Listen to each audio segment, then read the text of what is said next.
I still work as an accountant, just part-time now, because about 2 years ago, when I left full-time employment, in order to make the finances work, I needed to start doing things myself. I did my own cleaning, own cooking. I even worked in the garden. We needed to stop outsourcing everything that we could. And in the process, I actually started enjoying it. And so today I'm going to share 5 old-fashioned habits that started out as cost-cutting, but is now the way that I want to live.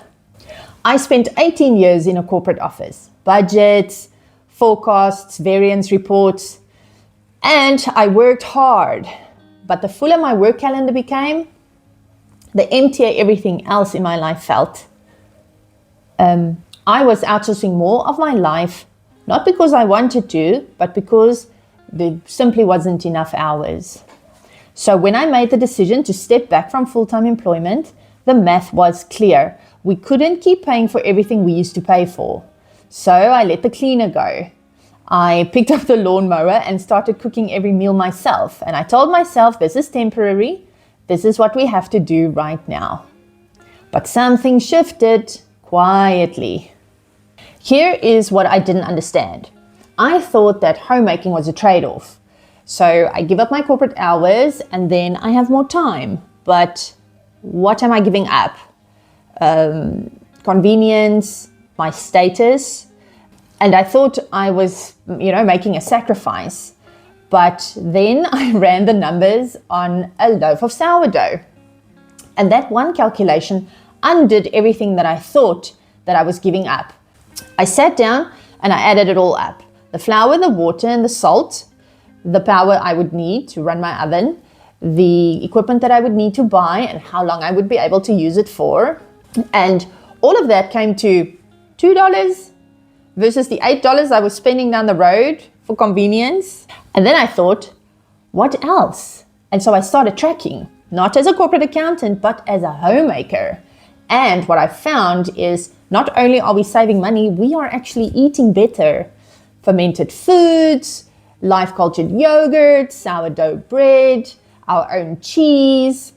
And we were doing it for a fraction of the cost that we used to spend.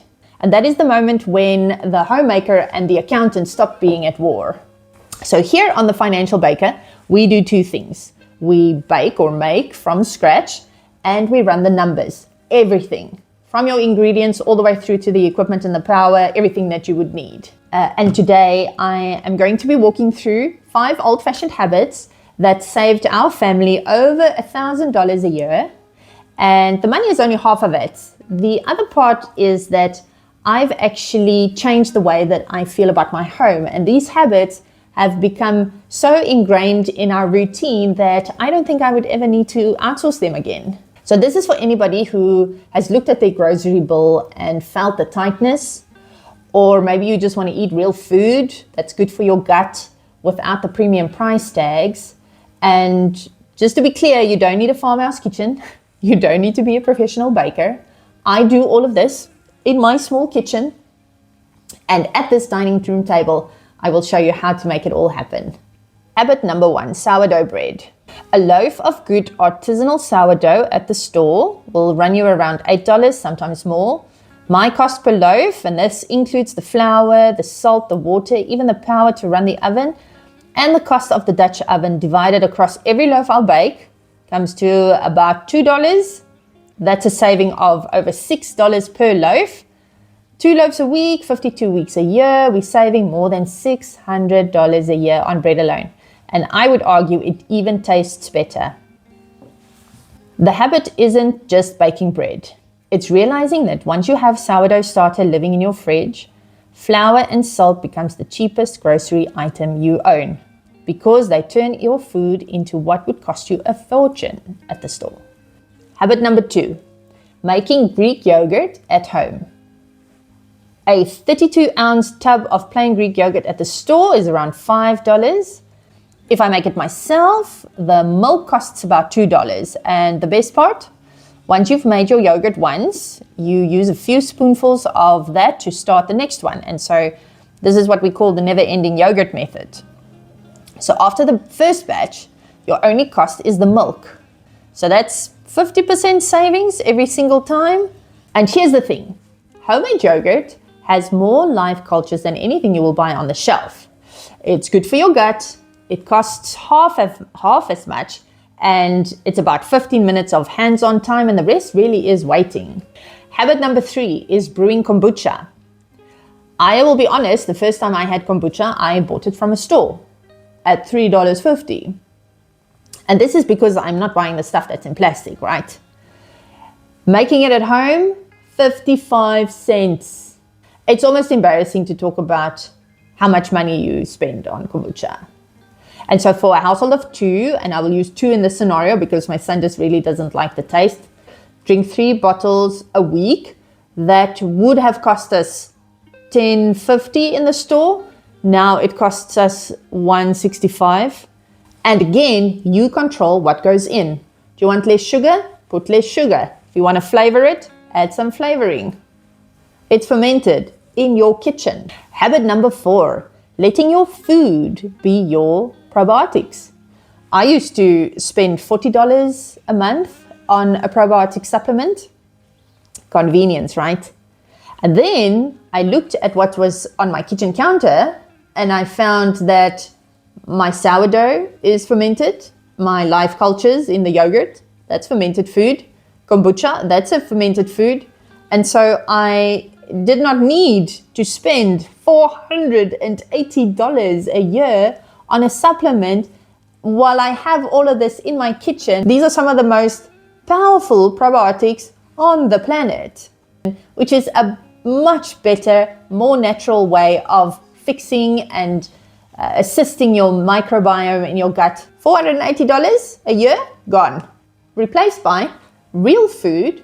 And because you have different strains of bacteria in these 3 different foods, you already have a much more diverse input into your microbiome that one supplement can do. And now we haven't even spoken about the 5th one, which is probably the simplest one of all. Habit number 5 is unit pricing. This one will save you money because we know that some things you are going to be buying from the store, right? Here's a quick lesson from my accounting days. The bigger box isn't always the cheaper one. What you want to be looking for is the unit price. So per liter, per gram, per kilogram, whatever there is, not just the sticker label. This one habit, looking at the unit price while you shop, requires no skill. No starter to feed, no SCOBY to attend to. All it takes is a second and a bit of attention over all the staples that you buy, from groceries to cleaning products, it doesn't really matter. That is something that can save you hundreds a year. Knowing how to look at those numbers so that you don't overpay is going to be something that saves you a lot of money. So that's the annual number. That's the headline. That's why people came here to watch. But that's not what I want you to hear. When I started doing this, the garden work and the cleaning and the cooking, I thought that I was making the sacrifice. I thought that I was giving up convenience to save money. And that's not at all what happened. Somewhere along the way, feeding my sourdough starter no longer became a chore. It became part of the rhythm. Working in the garden stopped being this cost-cutting exercise, and it started being something that I like doing. Now, I do still work as an accountant part-time, and we probably could be outsourcing some of these things again, but I don't think we'll do it.